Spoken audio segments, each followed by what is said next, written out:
Outer Orange. バイス・シュバルツです。よろしくお願いします。 Alright, Vice Schwartz, we're getting closer to Card 5 Vanguard. カードファイト、ヴァンガードです。よろしくお願いします。 Привет. Yeah, somehow I fell asleep right when I got to the Card 5 Vanguard part, and then I woke up around like 2 something and I saw some stuff and then I passed out again. But anyway, let's go ahead and talk about what happened last night. We got a lot of stuff going down, and I think a little bit more today. It's actually like a ban list too that happened in JP side, and I actually even explained it a little bit, so we're going to talk about it a little bit today while also discussing all the new products. So probably discuss the new product and then we'll go back over the ban list. Let's go ahead and do that. All right, so I'm using my Discord here. We have the card reveals coming through with this little bot here. So let's go ahead and get started. So season 3, we got a little visual reveal, which actually looks really nice, by the way. I didn't really I was half awake while I was looking at this like a couple hours ago, and it looked kind of cool, but now that I'm seeing it more, looks pretty cool. Some people were making fun of how this girl looks a little bit. I think it was Azim actually. But anyway, lo and behold, we got the new visual, and Yu always looks so badass in some of these. Like they really get Yu to look so cool. They honestly all look cool, but Yu's usually like somewhere in the spotlight who just looks cool. And they got this little background dude right here from like the previous season, so that's really exciting. Battle, we have Masanori in here, and then this is the Orphist Mask stuff that's happening back here, so really exciting stuff. I'm pretty excited. I'm not gonna lie, the anime has actually been pretty fire, so like if you really want something to watch, like I highly recommend the overdress anime. It's actually pretty good. Honestly, just don't watch season 1 of overdress, or watch it but don't take it too seriously, and every other season after that's actually pretty solid. So here's some visuals of sort of what that's gonna look like. I'm really excited for this because this is the Orphist stuff that's going to be releasing, and I just can't wait to see what that looks like. And that looks like Trickstar right there. And then also I think obviously we're getting a new Vertia coming up, so there's that. This is where I fell asleep basically. They revealed this and I was like, I was out. I don't know why. It's not like it was bad or anything. I passed out. It was probably because it was just super late, and it was like a two-hour stream. And then here's the ban list changes. So there's actually like a little like PDF that they pretty much gave out, and I think Hyris like translated it. So we'll actually go over that. But basically, V Premium had no changes. Standard had some of the Abisu stuff affected, which apparently doesn't do too much. I'm not too sure. I don't really. Like we're an English side, we don't have a Bisu. I don't totally know like the full combo. I've seen it, but I don't know like the full interaction, so I couldn't tell you this is a good thing or a bad thing. By the way, this is like official on July 1st. We should be getting a ban list of some kind as well pretty soon. Not exactly sure when, but there should be some kind of announcement. It might not be like in July, it might be towards the end of July, but we should be getting one kind of relatively soon. I don't think it'll be exactly this, but we should be getting something. Gold's got a restriction because of a loop, so that we'll talk about that in a little bit here. Sort of why they restricted this card in particular for premium JP, but yeah, this is basically like what they chose to restrict, which is pretty small. I know a lot of people are really too happy about this because they want to see like Gandiva and Ballista and like maybe Jet and Ava like have like another hit on them. I'm kind of 50-50 on any hits in D, to be honest. The Abisu stuff might have made sense because it's still like a topping deck and it's still like insanely good and all this other stuff, like, but I kind of understand kind of chilling on this one and maybe on the next one going a little bit harder, but that's just my personal take. I feel bad for V though. At least for JP, I kind of wish they hit some stuff for them, just because their meta is kind of whack, but they don't play V as much as we do. But like if I was over there, bro, I'd be like, wow, look at all these insanely strong decks. We're over here sitting with our like mid decks trying to just break through without bricking. It's rough over here. And then here's the reveal of Orphist Mask, which absolutely looks amazing. It's actually my first time looking at this. I actually missed this visual somehow. I did not see it last night or a couple hours ago. I missed it, so I'm looking at it now for the first time. That looks pretty badass. I really like the way this looks. I'm not gonna lie, I don't know if I'm happy or excited for the Orphist Mask stuff. I'm excited for more support, but I'm not as into the idea of mask stuff working with Orphist because of deck space. However, if they make it work, I'm gonna be super happy. I'm gonna be super excited about it. I'm just not really too keen on the idea of running mask orders on top of the world orders unless it's like super consistent. It works super well. And I kind of like Zorga. Like Zorga, I was kind of weird about it first too because I was like, that's like more stuff you have to put into a pretty tight deck. Very little room for like text and stuff like that. So I'm hoping that this stuff synergizes really well to where they won't like clash into each other too much. And because Orphist already does like a lot of world order searching, maybe this won't be too bad. I'm excited. I can't wait to see what this turns into. I'm pretty hype about it. So I really like Orphist. I hope it's not clunky because that's my biggest fear, is that it might end up being clunky. But otherwise, it looks really cool. I hope it's cool. It's like opposite looking, like or regular Orphist because he's all dark now and stuff. And I like the gem inside. It just looks pretty cool. So can't wait to see what it comes out. And then we got this thing.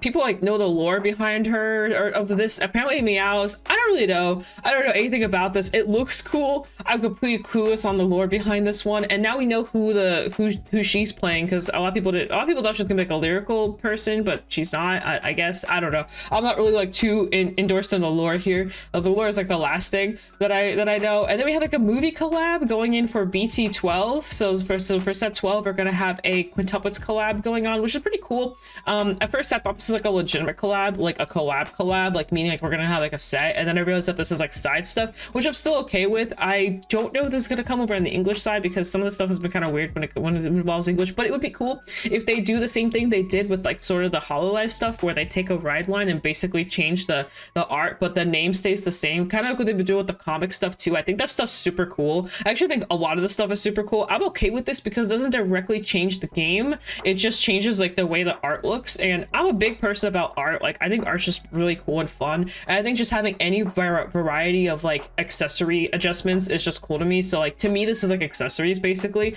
It's like card game accessories, and I'm like all for it. Like, I just love accessorizing, and if there's any way I could accessorize my deck any more than I already can, I'm all for it, even if it means just changing it from like one card style to another card style. The comic stuff, like I said, super cool to me. Like, if I'm playing if those comic stuff ever come over here and their decks I play, I'll 100% like swap them over, just because I think it looks cool. Assuming that's sort of what they're gonna do with this, at least I hope it's not triggers. They kind of already did that with the Bang Dream ones. I actually hope that these are like direct ride lines. It'd be cool if there was 5 different ride lines, because the other thing that's cool about this is they're technically reprints.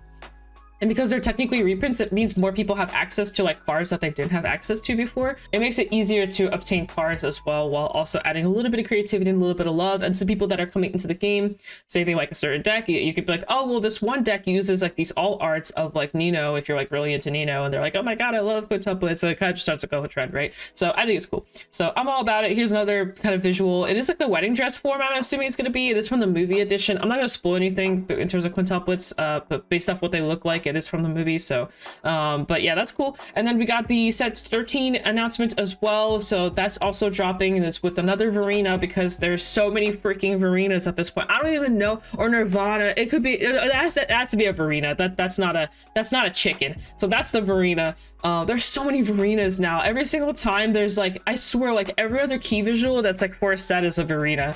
I'm not gonna lie, I'm kind of tired of looking at Verenas. I don't know about y'all. And the worst part is they're never like that insane. Like, they're good, which I like. I like that they're always good, but they're never like insane. And they're always the box art. You guys know that the set that just dropped, like set 10, I didn't even know this, but the box art for set 10 is a Verena too. And like, no one's playing that card. Like, I mean, they're playing it in their decks, but no one's playing X overdress. It's just so funny to me. And then we have this visual, which is a lot of people are speculating sort of what the Youthberg is going to do, but this is Leonore, the Verena, and then Youthberg here.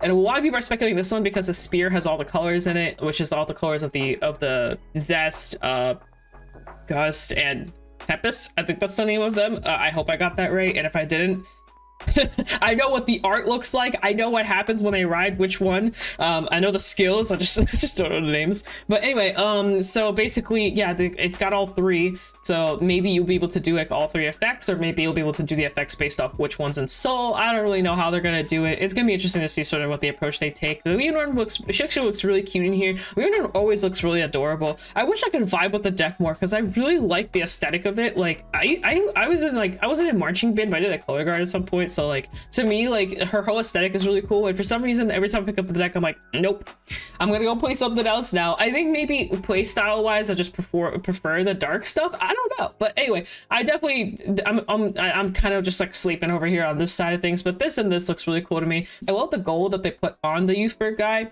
I will say I don't really like him maskless. I know everyone's been talking about that as well, but I kind of like him.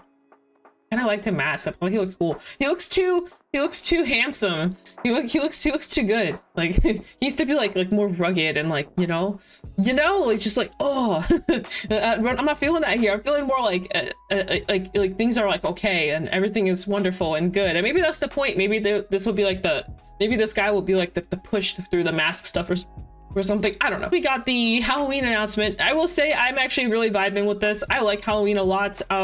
This is the lyrical set 4 stuff that pretty much got released. I'm not a fan of more ride lines.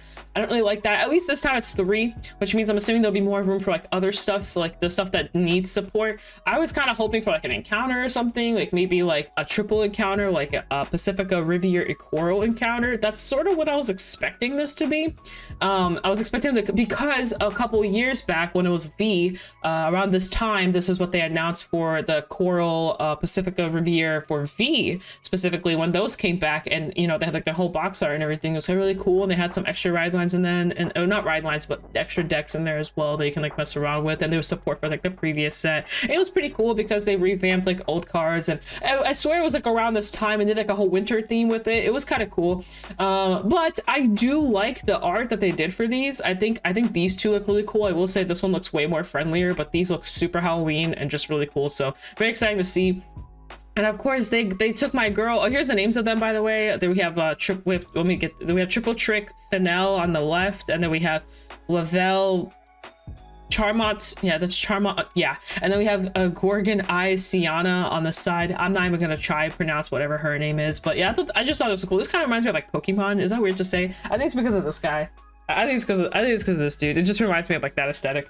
But I'm excited. This looks very like ghosty looking. I'm really, or like not ghosty, like mummy looking. So I'm really excited for this one. So I'm excited for all of them. I like Halloween aesthetic like a lot, so I'm into this whole like aesthetic theme. And then we have Vertia and Herminia, who got a Halloween themed dress up, which was really cool. I was very surprised by this. I think this is just really pretty. So I'm really excited to see sort of what this ends up being, because maybe they're direct upgrades. I'm assuming they're gonna be direct upgrades. They're gonna be sort of similar to how the Easter stuff goes, where they're like brand new boss cards that you can use for the decks. So that's gonna be really cool to see sort of what they do here. I love the art that they did on both of these. I'm not gonna lie, the Herminia one is like super cool looking. Herminia was always just a really cool unit, but even like her other art version looks really cool, and this one looks amazing as well. So sadly, I can't vibe with Herminia that much, but I am really excited for the Vertia one. I love the moon right here. Like I'm all for it, and I'm kind of wondering if they're gonna do a similar thing where they change the way the eyes look with the different arts and stuff like that based off like which frame rare or whichever one you're using. So that's gonna be really cool, because they did with the Easter ones, and I'm kind of wondering if they're gonna do the same thing with that. But that was cool. I vibed with that. So I'm excited. I play Vertia. You guys know I play a lot of Vertia, so I think I have like almost as many videos on Vertia as I do on Zorga, and I started on Zorga first, which is pretty wild to say, but it's mainly because of Deer Days and stuff. Zorga's kind of hard to play on Deer Days. Vertia is a lot easier. So yeah, and then we have the big announcement. Everyone's like going cuckoo bananas over this, but it is Luard and Chernui coming out. I mean, I'm not gonna lie, I'm a little surprised about the Chernui one. I like that they're doing stuff like this because they're way more unknown stuff. Like they're like more like down, like more underground stuff. So I'm really excited about that. Luard, I'm not too surprised about. I've actually been memeing about this as a joke to some of my friends. I'm like, haha, hee hee, Luard's coming. And it actually came. So this is exciting. I know a lot of people are very ecstatic about this. It kind of makes sense, like they did print Nemain, and Nemain's been in D for a little bit now, so I'm not gonna lie, like it kind of made sense, like to eventually bring Luard over. Like, I'm sure people knew Luard was coming, we just probably didn't know when. But these are Stride deck sets, so this is similar to, you know, the Crest Jet, you know, the Messiah type aspect, so there should be Crest with these and stuff like that. So pretty exciting. I really like the way they did the art on Luard. I'm a big fan of green and green type aesthetics, and I just like how he looks, and there's a bunch of stuff in the background going on. You kind of like see like the Keter world from a different aspect. I think that's is it Keter? I think it's Keter. Yeah, I'm pretty sure it's Keter. I'm pretty sure Shadow Paladin is Keter. But anyway, yeah, you can tell how much I know about Shadow Paladin. But yeah, he looks really cool. I like the way they did his aesthetic in here. I think this the side view of him. I think this is a good look for him. It's very different from like the other Luard stuff I've seen. And I'm a fan. I'm probably not gonna play it. I've never really been a big Luard fan. However, I do have the cards. Like I'm sure, like I don't have Painkiller, which I'm sure will be a card that would be used because it's a great one. That's pretty useful. But I have the other stuff, so maybe I'll try it out. I don't know. And then they said they said the contents. Apparently we have some sleeves in here, and it looks like we got, oh my god. So as I know, they have like the Tuesday stream happening right now. The Grand Blue, oh my god, the Grand Blue card got revealed. So actually, while we're here, let's go ahead and look at it. Like, let's see what it is. Like, this is those weird cards where they let you basically like fix up your grade 2. You can like discard them. But so basically, oh my god, so I'm so excited. So it's Angel Feather. Oh no, it's Oracle Think Tank, and it's Grand Blue. So Oracle Think Tank got when the unit attacks while boosted. When this unit attacks while boosted, you can counterblast like a top 3 cards, choose up to 1 card from among them, add to your hand, and put the rest at the top or bottom of your deck. So basically just a generic top stacker. And then the other effect is just that at the start of your ride phase, if you're on grade 1 or less, you can discard this, look at top 5, grab a 2 or less from among them, reveal it out to your hand. So that's the Oracle Thing Ting one. Sounds really good. For a second, I'm not gonna lie, I was like, are they gonna give a multi-attack? And then of course it's not. But and then the Grand Blue one, which I'm really excited about, so it says when this unit attacks while boosted, counterblast, choose a card from your drop with a different name as this unit, call it to rearguard circle. Okay, it's pretty simple, honestly. And then the second effect is the same as the other one, you know, the discard this top 5. That's pretty good. It has to be a different card name from that unit, so you can't call the same unit, but honestly it's not bad because you can it's a multi-attack extension, just a mini version. You know, you have a Beatrice and like say Night Mist on like Night Rose or something. Swing with the Beatrice, swing with the Night Mist skill, call the Beatrice skill, Soul Blast, called this, her effect, call out the Night Mist effect, call it the Beatrice effect, call it the Sko Dragon. That's like one approach. It's under Night Rose, by the way, so the Night Mist retires. So just something to keep in mind. Under other Vanguards, you can't really do that. Or you can't loop it. You can't loop Night Mist as easily. So you can't reset up the Night Mist Beatrice to set up again to loop those two. But anyway, so that's like one interaction. You can do this under Bartholomew, by the way, but it is a counterblast, which is a little costly. But the fact that you can also call other cards too, like that's really cool too. She does have to boost and she has to be boosting all this stuff to kind of keep in mind, keep a track of that. But you can also like call other cards like setup cards. Like you can call a different card to like a different part of the. It doesn't have to be a multi-attack extension. You can also call other cards, like even like countercharging cards, like, you know, you can call her, they call Jessie, use Jessie's effect, and then swing with Night Rose. On paper, this sounds really, really good. I don't know how it's going to be. I will say this card is actually pretty good. It's like with other decks as well, not just like specifically Night Rose focused decks. And I just explained like premium combos, like in Night Rose, just Night Rose regular without Night Mist. Or sorry, without premium, it's also pretty good. You can do some early setups as well. She's not restricted to like what grade you're on, so you can also do this early on as well, like on turn 2 if you want to do this on turn 2. So that's pretty cool, and she's not restricted to the grade that she's on. So you can call basically any card. So like again, you can on turn 2 call her effect, boosted, call like Beatrice effect, call Jessie. You can do something like that as well, and then you have like a full setup, and then Jessie will countercharge. It's a little heavy on Soul, but you know, you'll get the whole effect, so you get a lot of multi-attacking going on. So I think it's pretty cool. And then like even Pinot Noir can use cards like these, so like it's interesting. I like it. I know I just went on a random rant about the Grand Blue card. There's probably way more interactions than I explained. This is just like me, like a face value looking at this card, like it like literally it just got revealed, and I'm just staring at it trying to figure it out. There's probably more. I'm sure there's like a mini loop somewhere, probably even bigger loop than I just explained. So yeah, there's that. Also, while I stepped away, basically some more stuff got revealed out of the Grand Blue stuff, so I guess while I'm here I might as well talk about it too. So they have some Dear Days updates that are coming, basically some DLC for the Minerva set, which is set 9, the set 10 stuff, and then we have, I believe that's set 11 as well. And then we got some additional cards from the Graham Gates deck set, which is really nice that they're putting the Chalice in, and then the Fefnil, and then we have the reprints of we've got some good reprints here. These are really good reprints right here. The Chalice is a good reprint. The fact that these are coming, the Chalice is coming multiples of these is actually really good as well. And then we got the Falcon and the Swirler reprint, which is also really good. These are like less important, but still just useful that they're reprinting. And then they're reprinting the Blitz Order, which is also really nice in the Orphist set, and they're reprinting Combine Rusher, which is good, and the Abed Robust, which is also just nice. And this is a pretty useful card, so you know, it's a good. And seeing the Bovine reprinted again is actually really solid. Honestly, I'm really excited about these these little trial deck set things. I think they're really cool, and they have a lot of really good reprints while also supporting products from the past and also getting people engaged in new products. So I think it's a good combination. We got some alt arts that came through. So this is the Horse Girl from like Belviva. Yeah, this is from Loneral, and then this is the Boosty Girl, and then I don't remember what this one does, but it's a Eugene card. So that's really cool that they're bringing those back out. And then we have these new cards, and I read one of them like right before I started recording again, and I was like, oh my god, that's kind of nuts. Anyway, so I think these are all grade 4 searchers. So this one basically says if you want to grade their grader cost, choose one of your grade 4 cards with Bruce's card name from your deck or drop and write a stand, and return this card to your deck and shuffle, which is very interesting, the fact that it shuffles itself back. And then if you have a grade 4 Bruce in its card name, so you get 10k shield on the guard circle, so it's a 15k shield, a 15k shield grade 1, which is actually really nice, but it's boost restricted and you have to be on grade 4, which is a little awkward.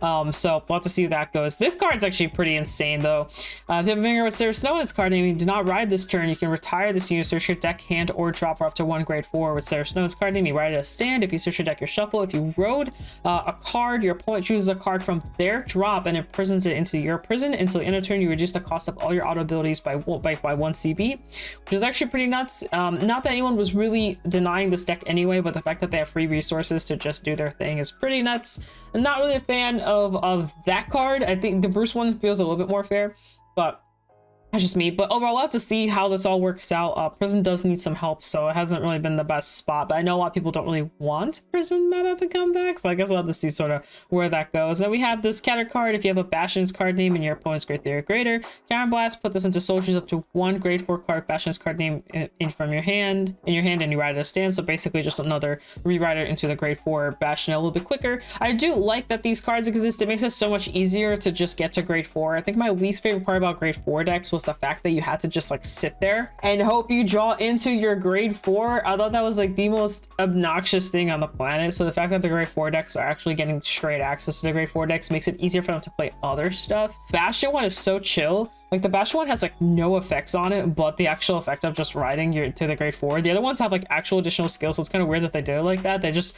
said, yeah, Bastion's not getting any more, but the other two will. So I have to see sort of how that plays out. I guess we'll find out. And then this is the other PRs. We're getting some more reveals basically, and then next year is like more next week is more Token Rambu stuff, and some SPs and TRRs for the set and a pack opening. So basically a big Token Rambu stream. I want to go over and talk about the ban lists, like sort of what they did and why they chose what they did. I think this is pretty important. I like that they do stuff like this because it makes it so much easier to like understand.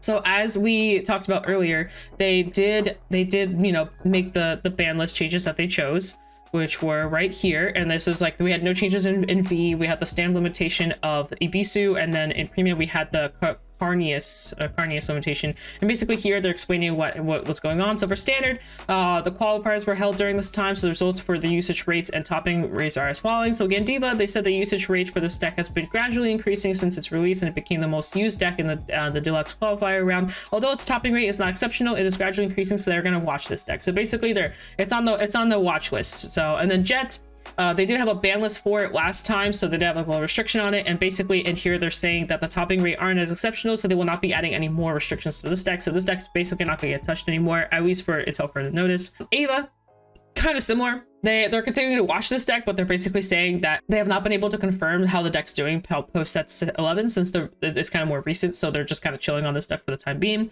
Messiah, the spike in usage rate in the tournaments immediately following release, but as more different decks used increase, the usage rate has decreased, so they will not restrict anything on this deck. Ballista was the second most used deck 2 times in a row. The top rating is not exceptionally high, but is relatively high as it's continuing to perform, so they're going to watch this deck.